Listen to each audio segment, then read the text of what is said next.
Well, hello there, everybody. Welcome to the live Broken Tusk podcast. Normally, if you've ever seen us on the internet, it's only through the internet, never in person like this. So, and if we are in person doing blogs or a podcast or anything, typically we don't have a celebrity guest with us, which we do today. I'm not comfortable with that term, but we'll all hang out for sure. Well, before we get into it, how's the convention been for you, man? I know I asked you in the hall, but yeah, like we were saying, I don't know, Star Wars fans, especially being a Star Wars fan myself, Star Wars fans are the best, and I like getting the chance to just have people come by, and especially when they have questions, or especially with some, I'm sure we'll get into it later, some of the characters I've played, real concerns or stuff they need to air out. It's talk to me, you know what I mean? Oftentimes, because also it gives me the chance to offer a different perspective on things, and I'm not here to convince anybody. It's just I think, especially in today's day and age, it's so important that we hear each other out and let everyone feel like they're being heard, you know what I mean? And listen to what other people have to say. It's been really cool. Yeah. Listening is the critical part.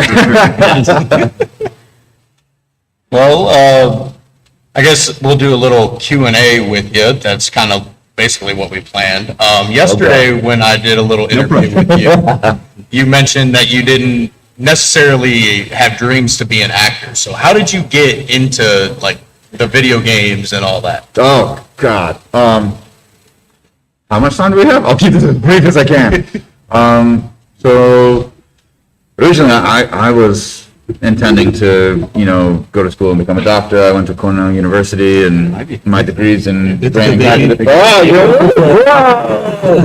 Oh, dude, me too. Rock on. Awesome. Deep midi, baby. Okay, so anyway. I love it. That's awesome. I love it. I went to school for brain and cognitive sciences, and while I was there, I got really, really sick. I was also, we talked about it a little bit, I was a very angry, very violent young dude. I've been trained in martial arts all my life, but, I was trying to fill a deep-seated, inadequacy that I had, I think, right? This feeling I was never good enough. Mm-hmm.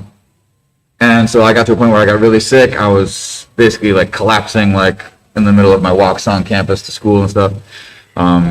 It turned out I had to leave the university on a medical leave, and the doctors thought I had leukemia, and then they thought I had lymphoma, and they were at this rate you've got a year and a half, and we're looking at removing your spleen and all this horrible, horrible stuff. And I couldn't really figure out what was wrong with me, and I talked to my Kung Fu master, and I was I'm really, really scared. And he was well, no, sure, you're all fire and no water. You do everything 120%, but you don't know anything about yourself as a human being.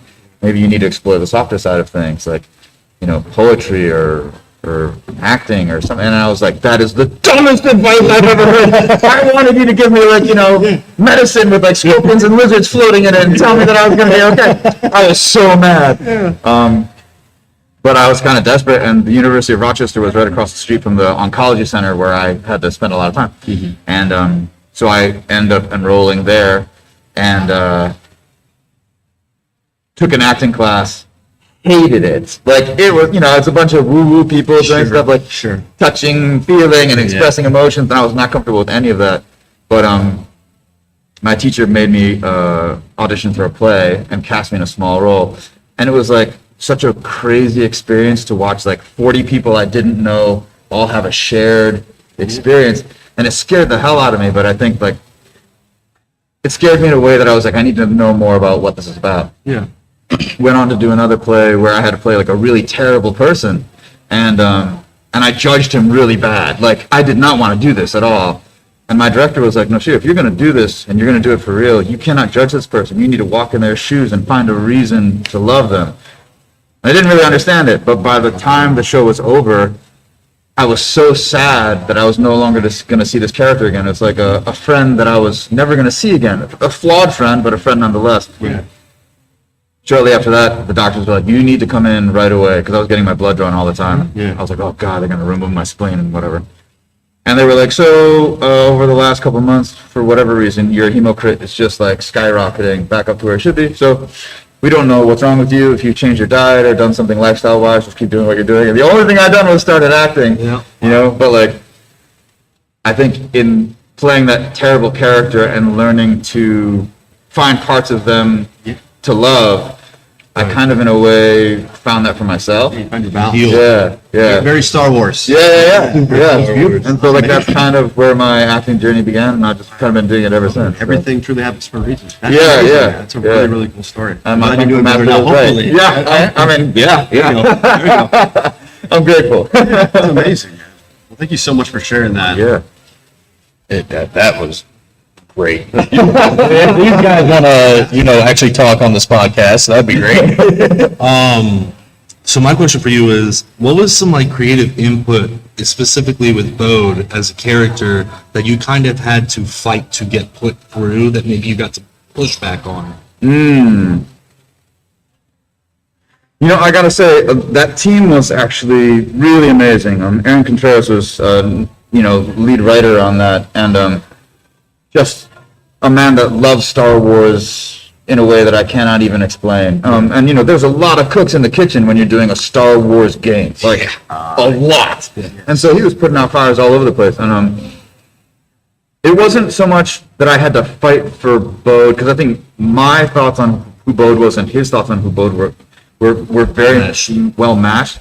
It was more about like, so one of the cool things was like, I kept asking, I was like, I'd love to throw in some stuff, even if no one ever knows about it, but I'll know about it, and it'll make Bode more real for me. And so, for example, the first time Bode, you enter the cantina's not the right word, is it? But when you see Bode talking to Grease, there's a moment where Bode does this, like, I'm a friend of Cal, and what I was talking to Aaron about was, especially being a Jedi whose power is force cloaking and is always undercover, he's had to find ways to use, like, take the hand gestures that a Jedi would use and hide them as like everyday normal parlance. So I wanted to put in those little things where like he does it in a way that masks what he's doing much better than a Jedi who's overt about it. So like, I don't know if you'll see that in the game because I haven't played it, but like, he has a bunch of little moments, You're looking for that. Yeah, and we talked about like in the scene where Cal confronts Bode and Kata's there at the Imperial base, right? One of the things I talked to Aaron about is like, because that was my first day working with Tajane, who plays Kata, and she's an incredible actor, but like, it's really hard to have chemistry when like you just meet. Right. And so one of the things I talked about was like, because I think we would have had to been so close as father and daughter. Happy Father's Day, Bode. Because like we were on the run for so long, and one of the things that I thought was important is like Bode as a dad would have to tell Kata at some point, look, Daddy's going to say some things to other people, and then he's going to do something completely different, and you need to understand where I'm going with this. And so he taught her sign, right? So like, in the scene where I'm like, Kata, it's okay. You'll see him, like, his hand just kind of twitches, but he's doing the okay for Arabesh, right, for okay. And like, and Kata comes over because she understands that's what she needs to do. Right. When I turn to her and I give her the backpack, while I'm talking to Cal, on her lap, I actually draw the line towards the door. And then I give her like a 1, 2, I whip the table, right, and we go. And so like, you'll notice that Tajane as Kata and I were like really keyed in that scene in a way that like, it breaks my heart because like a child her age should never have to be that keenly focused, right? And she's focused that way because she's learned that her survival and her dad's survival counts on it. And so like, I thought those, like, and most of the audience will never know that was in that scene, you know what I mean? But I remember being done with that scene and Cameron being like, that may be like my favorite scene we've done so far. It was awesome, it was a lot of fun. Definitely. And Tajane's just so talented. Incredible. Definitely be keeping a lookout for all of that stuff. We love that attention to detail and the thought that you're putting into this, and it's great to hear that because obviously Star Wars fans, we critique Star Wars. But we really do appreciate. We love that. Know that you put all the thought and effort into that. I got a question for you though. Oh yeah. If there's any certain project or character that you would like to play in terms of a dream role, what would that be? Oh man, that's a great question, and to be honest, I think the answer is I wouldn't know it until I do it. Yeah. Every character I've played, like Charles Smith, taught me a lot about being a good friend. Bode taught me a lot about being a father and trying to be the best father you can under terrible circumstances. Okay. Every character I've played has taught me something new about myself because it puts me in a position that I'm not comfortable with, Yeah. And I have the feeling it's going to be the role that at the beginning I hate, or not hate, but I'm like, why am I doing this? Like this is dumb, you know what I mean? Or Sure. I'll just be like, and it'll be that role that challenges me to face a part of me that I would not willingly confront myself. Right. So I'll be grateful when that moment arrives, and every single role I've had has done that to some degree. But Right. yeah, Great answer.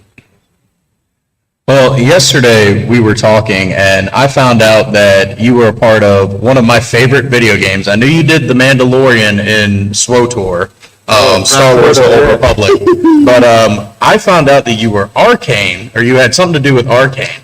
Tell us about that. Like, what? I just love this type of stories, man. so this ties in a really cool way to Survivor, actually. So the stunt coordinator on Survivor is a man named Darren Ross, who's the most like he's like a superhero / mega dork all at the same time. Like this guy's amazing. And he originally worked at Blur Studios, which if you know anything about like any of the most epic cinematics that have ever happened in like the last decade, it's usually Blur. So Blur did the Division opening trailer. They did the Sacrifice trailer for Star Wars: The Old Republic, and it was some of the first mocap I ever got to do. And so that gig, they don't tell me what I'm coming in to do. They're just, hey, we're gonna work on a game trailer, and I was like, okay, cool. I come in and they're like, yeah, so this is for Star Wars: The Old Republic, and I was like, whoa, Star Wars? Like I'd never done Star Wars before. Like I was still very much a novice as far as acting in games was concerned, and like my brain was just exploding. And then they showed us they played the voiceover that Darren DePaul had done for Sacrifice. And like all the hair on the back of my neck stood up. I was like, this is gonna be intense. And then getting to play Arcan and kind of go through the journey of like this guy who, I mean, like myself, is never enough, right? In the eyes of his father, is never enough. And how that crushes something really, really important inside of him, whereas his brother has found a way to live without it, right? Because he understands that he is enough, and yet his brother is the one that falls. Like, Playing for the approval. yeah, it was wild, and like that was such a cool story to be a part of. It was awesome. And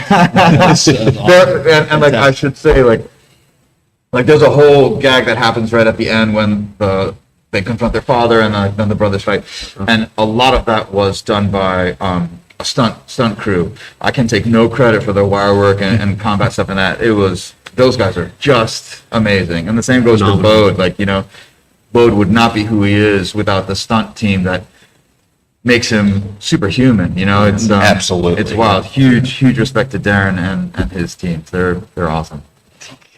That is.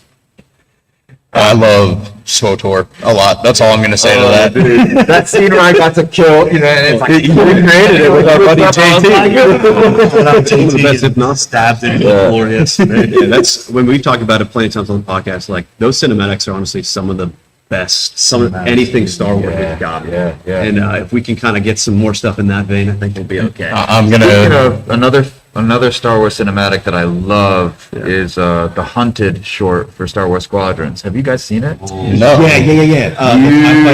check it's it out. amazing. So I played Yes. Barco Gray in Star Wars Fantastic. Squadrons, right? And like they actually were like, hey, so we're doing this like cinematic TV trailer.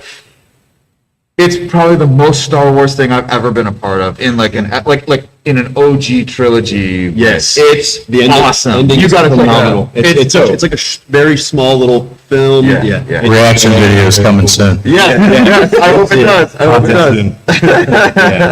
does. You touched on it a little bit, working with Cameron in that position and that character that he had. He kind of comes into our Star Wars universe almost alone, and then you just see him kind of growing with this character and bringing in all these characters within the first game, and then even in Survivor, just it turns into a whole village. Right.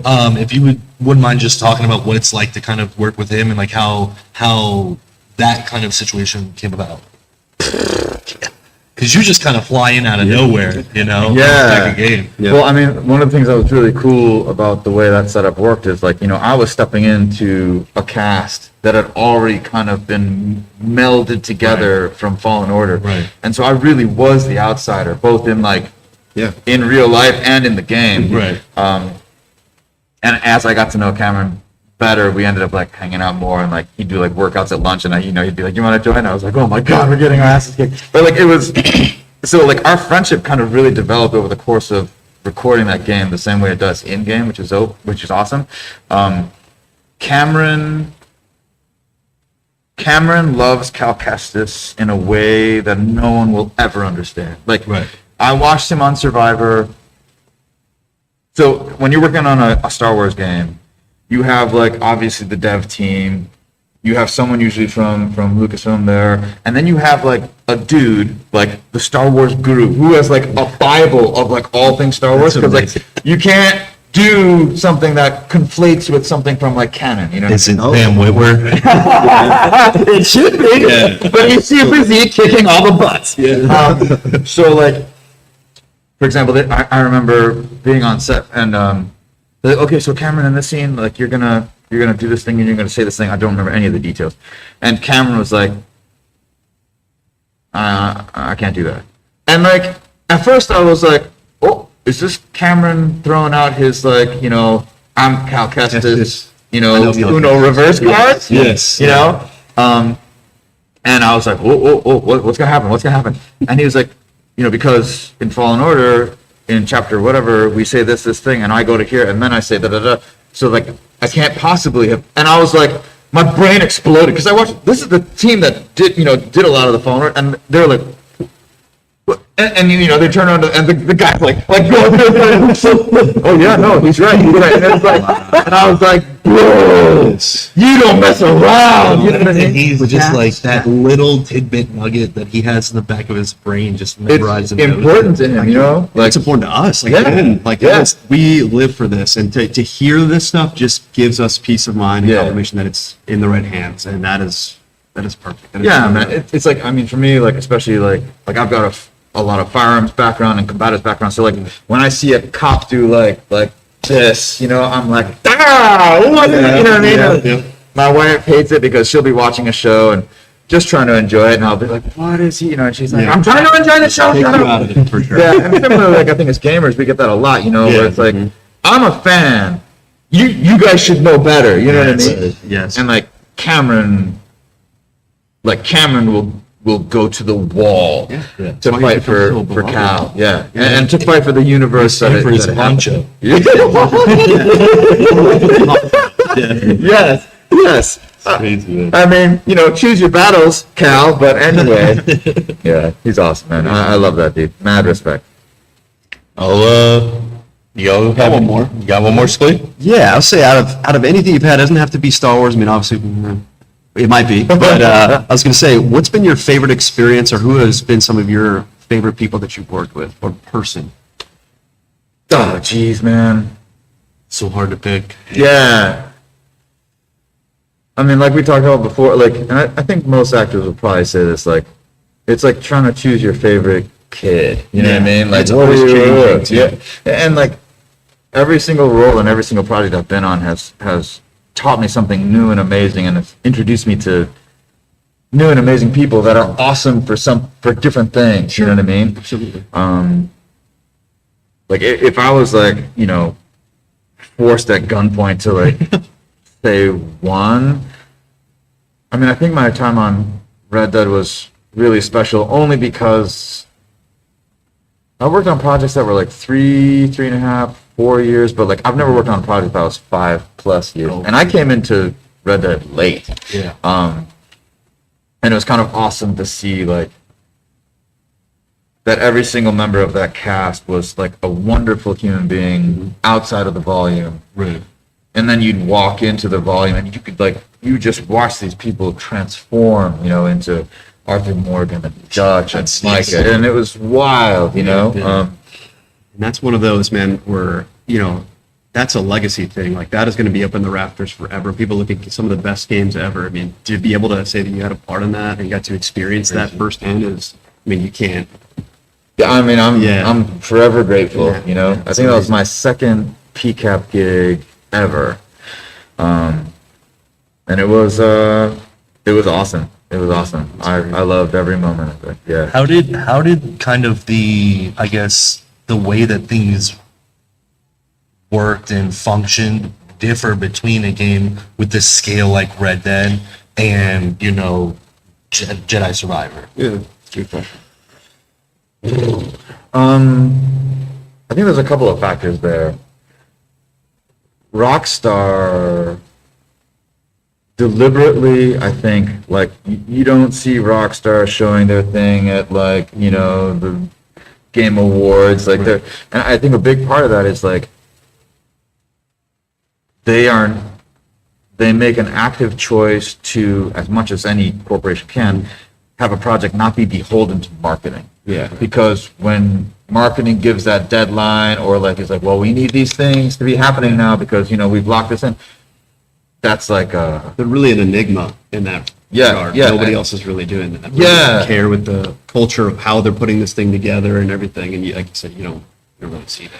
Yeah, and I mean, like, they're also willing to completely alter things if they feel it tells the story. But like, when I joined Red Dead, Charles was not a good dude. He was involved in torture and all kinds of awful stuff. And then like, I tried a couple things and like they liked where that was going, and suddenly Charles became like one of the good guys in the gang. And The story first. You guys Yeah. hear that? but like in a game like that, you have to understand that also means that like every branching segment that comes off of that decision has to be completely redone. That is a tectonic change Yeah. to make when the core group is only 10 people, a dozen people. So like their willingness to kind of like let that stuff go is wild. And I think not through any fault of anyone on the game teams, when you work for a property like Star Wars, there are so many things at stake and so many huge wheels turning. Like there's a lot of stuff you just can't do. Like I had so many things I wanted to do for Bode, especially like combat wise. Sure. That we just weren't gonna be able to do. Like, I mean, I think at one point a message was even passed down like, Bode cannot be cooler than the Mandalorian. You know what I mean? No jetpacking, moving around, you know? Yeah, I mean, like it was an amazing experience, but like I watched that team have to really tread a careful line, because they've got like there's a whole TV property and film properties and like this property and that property, and everything has to come together in this massive universe. And then obviously the marketing behind that is also like a huge factor. So I think Rockstar is, if not singular, one of the few other than like indie games, Right. that can work that way. And Definitely. I think their work speaks for how that method, their approach. No question. Yeah, because Worth it. you see a lot of gaming studios now, it's like they have that deadline, they get the game out, and then it's like, okay, well, the game is out, let's fix it now. Let's Right. do what Rockstar does before and pushes their dates back. Let's do that while the game's out. And it's so annoying as somebody who looks forward to these games, and it's like, I would rather every company do it that way, where they're pushing stuff back like ever so slightly if it's making the game better and more complete, rather than being like, okay, well, here's another $35 battle pack or something that you got to download so that the game works properly. It's Right. like, Well, and so let me say a couple things about that. First of all, I want to speak up first for the game dev team. Like, no one wants their product to come out on release day flawed. Like they are killing themselves to get it Yeah. perfect, right? And I'm not. You weren't saying anything otherwise. No. It's important to me that I say that out loud. but there's also people out there who are thinking that, Right, and like that's important to me because like one of the things that I try to is to communicate with fans as much as I can. And I like you hate on Bode, great. You hate on Rampart or whatever, great. Like you don't like this choice as a performer, great. Right. That's art. You can choose that, and like I'm okay with that. I have to be okay with that. But if you start saying stuff like the game devs were lazy, I'm gonna come at you. Yeah. Oh, it's not on the devs. Yeah, It's you on know. the big wigs, the ones that are pushing the dates and all that. Yeah, they obviously they want to have their best work, but I get that there's larger powers at be. Yeah, well, and it's hard, right? This is an art, Yeah. but it's also a business. Yeah, And right. like, Yep. It's a if you hard don't thing. make money, you don't get to make that art anymore. It's a really hard thing. It's like film production, It's Yeah. a similar thing. Hey, Barry was going to say the same thing. It's true. And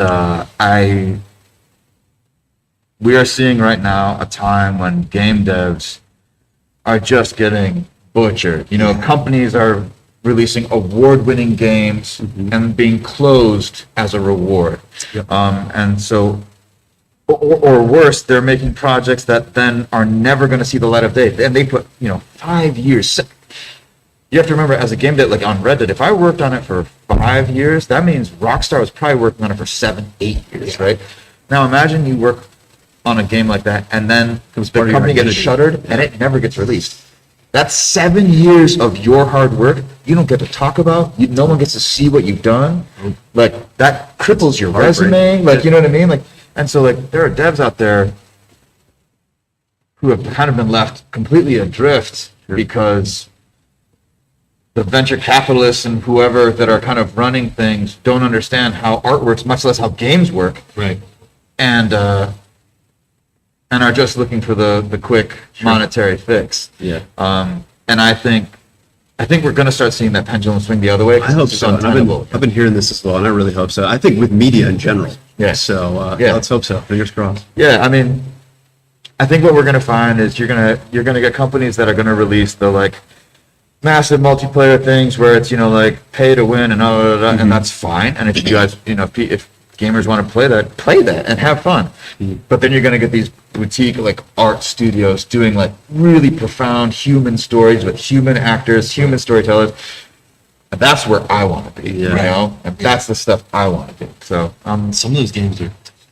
Those are the ones that stand the test of time. yeah. I mean, I remember I've never really like gotten emotional from like a big market video game. I think for the most part. I mean, I got a little at the end when Katya's singing. I got a little emotional there. I was like, dang. Man. And I get mad too, like when we're sitting on the top of the I forget what the name of the planet, but we're sitting up there, everybody's having dinner, and then Bo does what he does. That got me a little emotional. But these indie games, man, I don't remember the name of the game, but I played one and I was just like, I had to pause it. I was like crying. I was like, this is Yeah. Yeah. emotional. And it's just a small little drop in the ocean. Yeah. Well, what I love about games is something that you don't find in any other medium. You don't find it in film. You don't find it in books. You don't find it even in most theater. In video games, you are an active participant because, like, if we do it right, your choices matter. Yes. Your decisions and your decisions make a difference in the world of the game. And so, like, no wonder fans feel such a strong ownership and so passionate about the games they play because they are an active participant in that process. You don't see that in any other medium, and I feel like that's why human stories like Red Dead, the Jedi series are so important because we're not like little kids anymore. We're gamers that have now grown up and we realize the world is not black and white. The good guys don't shoot, red lasers and the bad guys shoot green lasers or whatever. That's just not how it goes, And bad guys don't jump out of the tank before it explodes. Like, it's really bad out there sometimes. Oh, yeah. And like, we're getting to tell those stories and like, and make sure that, you know, people understand that like, it's okay to feel that way, you know, but there's also like good things happening and we need to be grateful for those too. So like, I don't know, gaming is a storytelling medium that, I kind of pinch myself every day that I get to be a part of. It's wild. We're thankful you got to be a part of it. Oh, man. You me both. Thank you, sir. Of course. So, Well, I don't really have anything else. This has been amazing. Thank you so much for Ah, We're really? having coming an on idea. and We're talking like, to oh my us. God, man. Nah, man, I'm Love the- thrilled. I'm love the thrilled. character. Thank you for the insightful questions, and yeah, I like hanging with you guys, man. Let's do it man. again, okay? For sure. Absolutely. I want to know what you guys think of the hunted short. I really want to know. Yeah, We're we're gonna watch it, right and then after when we this. get you on, this is in a very opinionated group, and Yeah. it doesn't always have this in the news, so it's gonna be sick. Yeah, that's awesome. I mean, that's what art should do, right? Yeah. Right. Exactly. I love it. Well, thank you guys so guys much so for much. tuning in. Thank you to Michael Havens, the ICCC team. Thank you to Nashir for showing up man. and hanging out and talking with us. And thank you to all of you guys for being here. That's Shout out to JT JT for Lovecraft. helping us with a lot of different celebrities over the Honor to weekend. remember. Yeah, we'll shout out Kyber too. I love that guy. And my wifey. Oh, and for all the dads out there, happy Father's Yeah, happy Day. Father's Day Father's to all the Day. dads out there. All right, well, that's all we got. So. May the force be with you, always. What do it?